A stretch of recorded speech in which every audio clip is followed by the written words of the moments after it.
Hello friends, आज मुझे एक ऐसे इंसान के बारे में बात करनी है जो आजकल बहुत चर्चा में है और लोग उन्हें बहुत पसंद करते हैं। वो है अन्नामलाई।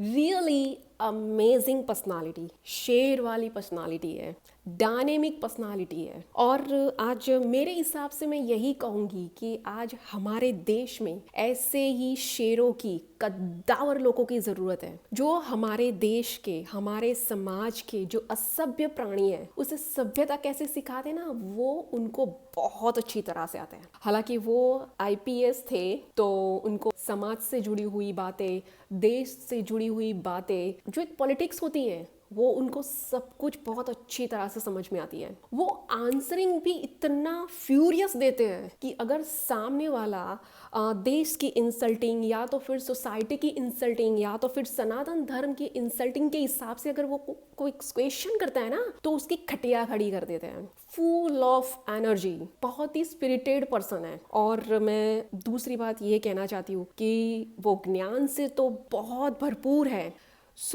ये बंदा सनातन धर्म के लिए लड़ रहा है, और जिस बंदे को अपना धर्म का पता है ना, वो समाज के लिए, देश के लिए बहुत ही साहस से, हिम्मत से अपना काम करेगा। और वाकई में उनके फेस पे जो ग्लो है, बोलते हैं कि इस बंदे में दम है, वो दिखता है। उनकी एक्शन में दिखता है, उनकी स्पीच में दिखता है, उनकी एटीट्यूड में दिखता है, वो जिस तरीके से आंसर देते हैं उसमें दिखता है। और उनके आंसर बहुत ही सबकी वो बहुत अच्छी तरह से डेफिनेशन देते हैं कि सामने वाला इमीडिएट उनको समझ में आ जाए। ऑनेस्ट भी है, कोई भी आंसर देना, वो भी ऑनेस्टी के साथ और लॉयल्टी के साथ, उसके लिए भी एक जिगरा चाहिए। और आई थिंक ही हैज, उनके पास है।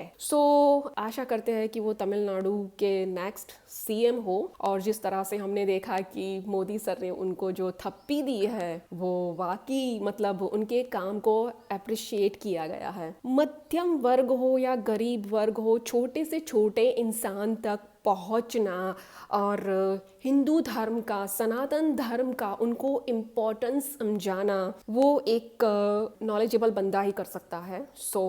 मैं तो उनको सैल्यूट करती हूँ कि बिकॉज आईपीएस और आईएएस जैसी जॉब छोड़ने वाले बहुत कम होते हैं, क्योंकि उसमें पैसा होता है, पावर होता है। और हम जानते ही हैं कि लोग उस जॉब में कितना पैसा कलेक्ट करते हैं कि आने वाली आपकी 3-4 पीढ़ियाँ बैठे बैठे खा सकती है, उतना पैसा वो लोग कलेक्ट करते हैं। बट कुछ लोग ऐसे भी होते हैं जो अपनी आत्मा, अपने धर्म के लिए ये जो भौतिक सुख सुविधाएं हैं उनको भी लात मारते हैं। तो मेरे हिसाब से तो यही तपस्वी लोग हैं जिनकी वजह से भारत भूमि का मान सम्मान बहुत अच्छी तरह से मेंटेन होता है। और कुछ लोग ऐसे भी होते हैं जो उन पे दाग लगाने के लिए बिल्कुल हिचकिचाहट नहीं करते।